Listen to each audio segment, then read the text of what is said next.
Well, welcome to my real estate market update. And today we have a special guest, Scott Saunders, one of my fellow cash flow tactics friends and members who lives in Monument, Colorado. Scott actually is one of the forerunners in building the single family portfolio in our group, kind of the trailblazer. I think Scott said you're at 55 and Yeah. under contract, as well as also Scott's kind of our known as our resident 1031 exchange expert, who's helped several, myself included, in the community.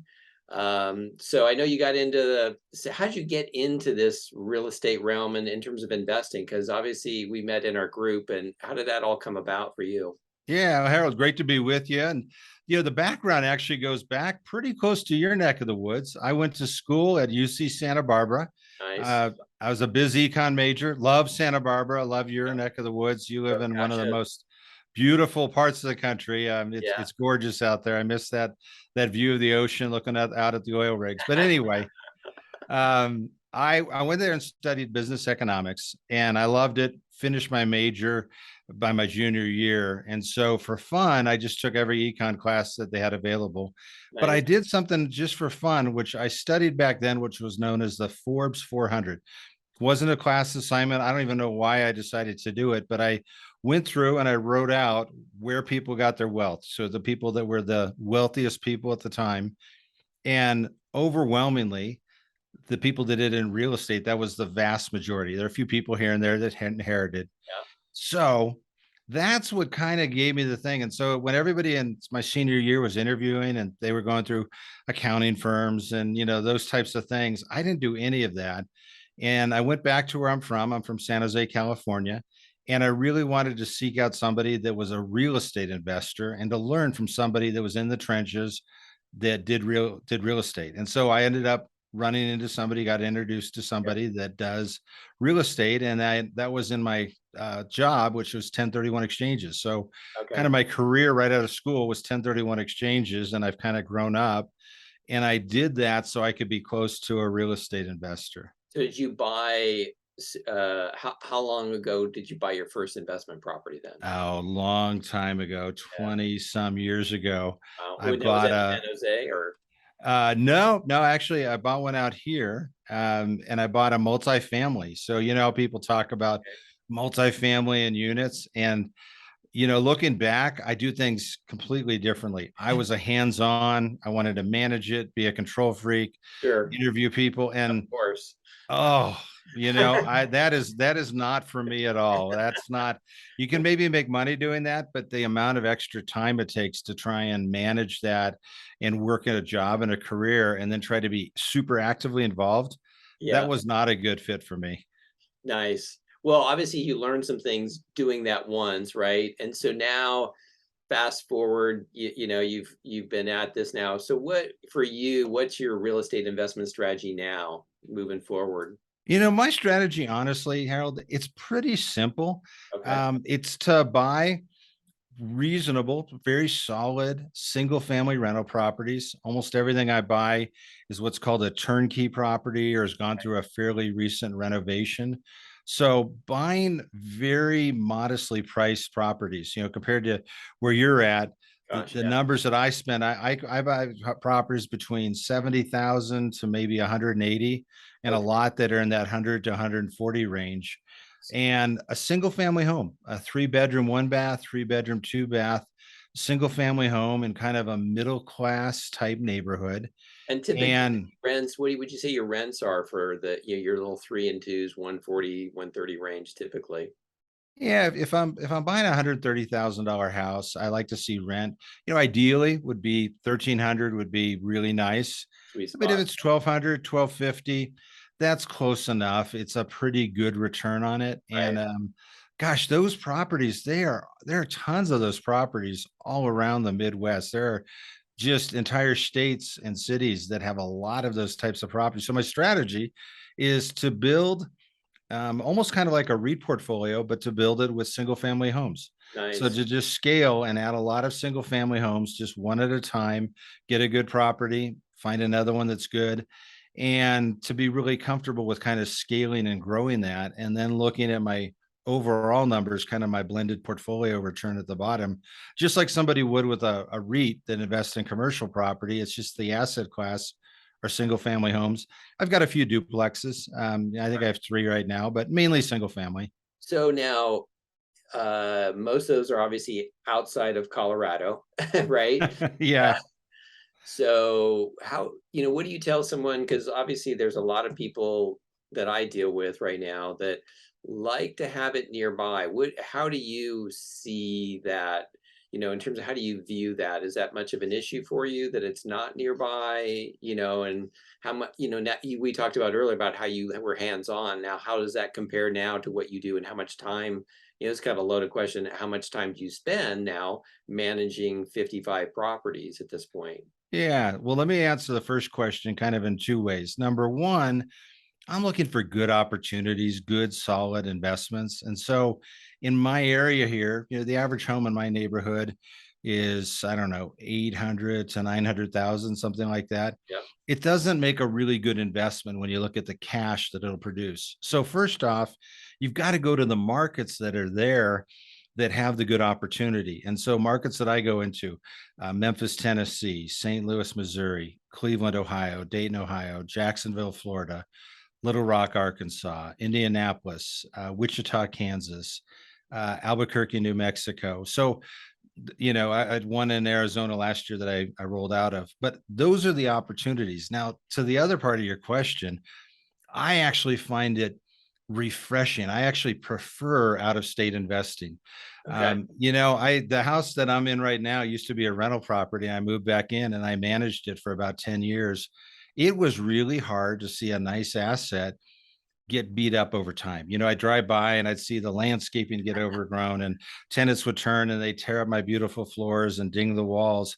It was hard psychologically. And I'll tell you, Harold, it's freeing for me to Yeah. have them out of state because I've got good property managers There you go. and I trust them. And I've got technology now. So, technology, there's an article we both saw Yeah. came out in the Wall Street Journal called Laptop Landlords, meaning the people that use that. You can use Zoom and Zillow and some of these other programs to take a picture of the street, right? You get a camera view of the street. You can zoom down below. You can see what's around you. There Right. are crime maps that'll show you, is it in a good part of town? You've got school rating. So I love being an out of state investor because what it does is it allows me to focus on what I do ordinarily and allow my portfolio to be relatively passive and grow. And I think the last part of your question was time. It's a few hours a month on an average month, something like that. Some months I might scramble around on an issue here or there, and other months can be really smooth sailing. And I just kind of review the reports that are emailed over to me, check a portal to see what sort of deposits went in. So very minimal involvement on my part. Nice. Nice. Well, and it sounds like the turnkey aspect of it just really makes it that much easier, right? I mean, the reason why you chose turnkey as opposed to just um, other types of purchases is just to make the process much quicker for you. Is that your other criteria?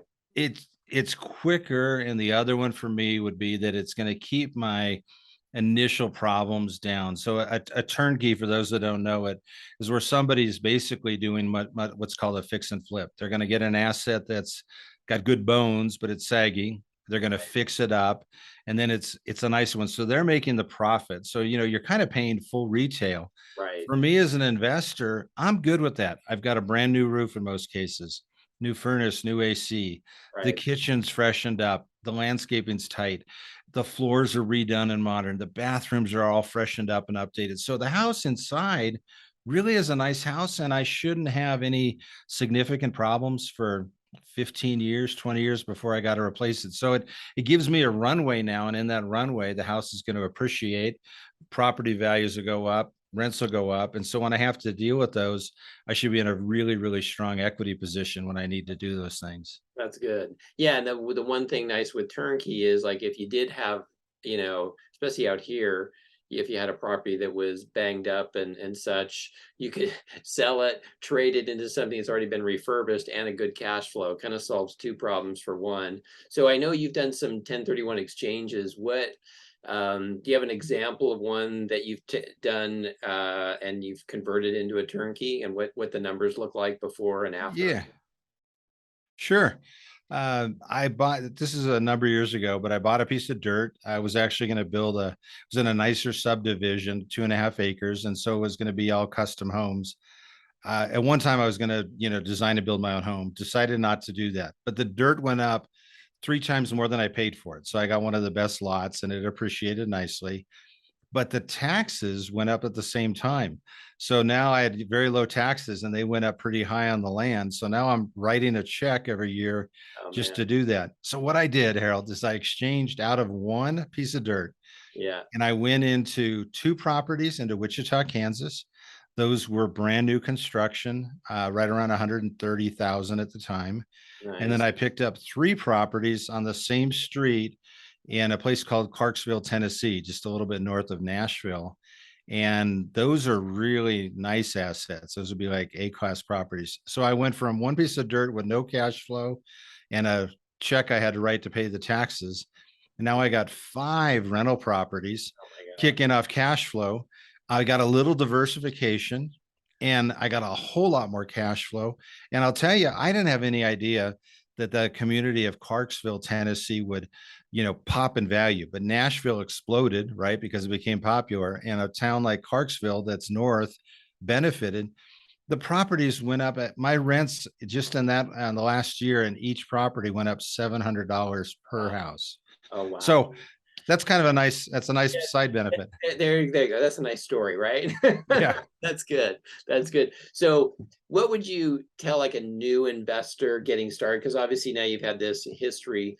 If you had to start all over again, what would you recommend as a somebody that's a new investor before either starting or which direction they would go if you had to start all over again? A few things. One, there are a couple of good books out there that are pretty obvious ones to get to kind of learn about real estate. The second thing would be plug into a community of some sort of kind of like-minded people. Yeah. The group that we're involved in, Cash Flow Tactics, we've got all sorts of people with different levels of expertise and we all help each other out. So where somebody's strong in one area, they can provide input. So being in a community means you're not a lone ranger. You have people that can kind of act as a sounding board. So I think that's important. And I would say the most important thing would be execute, save up your down payment, pick a market. I think where people make a mistake is they're looking to buy that really good purchase. My philosophy, and it might be a little different, is just get a bunch of decent purchases rather than we getting a home run, perfect investment, whatever that is. Look for a good investment, a good solid property in a good solid neighborhood with good solid rents. And know that, nobody, it's like picking a stock. Nobody knows with 10 stocks which one's going to do well. It's Right. the same thing with real estate. We don't know when we pick an asset, which of the 10 is going to be really good and which one's going to be a little underperforming, but get into the game. And once you buy a property or two, you get so much experience, particularly if you're working with people.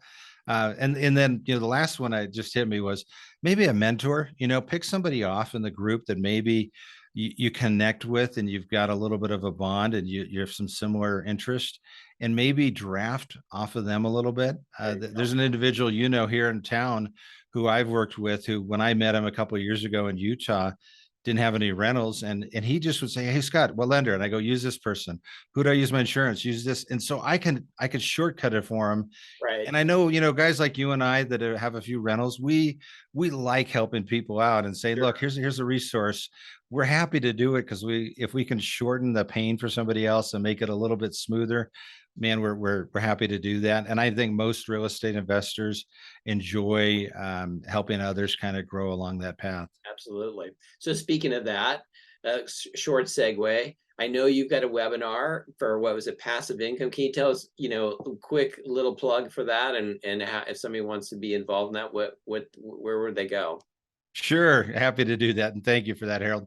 I've got a webinar and a whole course put together for that. It's showing people how to buy your first rental house then Nice. how to scale it to 50 or more units. So for somebody that really wants to grow and really develop a portfolio, right? Not just one property, but really grow that. I show them step by step how to do all the analysis and do that. I won't go on, but the resource for that is just my name. It's scottrsaunders.com. And there's information there for that. So no, thanks for that. I'm just trying to take what I've done. So some of the people in real estate that they say all the hype and the fancy cars and the Lambos and whatever. In my courses, I'll share all my mistakes, and I have made a lot of mistakes. And Right. I like to share what I did wrong because maybe I can save somebody else from Yeah. experiencing those pain points. No doubt, no doubt. Hey, Scott, thank you so much for sharing your words of wisdom. I appreciate it and look forward to seeing you again at our next CFT meeting. Hey, likewise. Great to be with you, Harold. Thanks a All right. bunch. Thank you.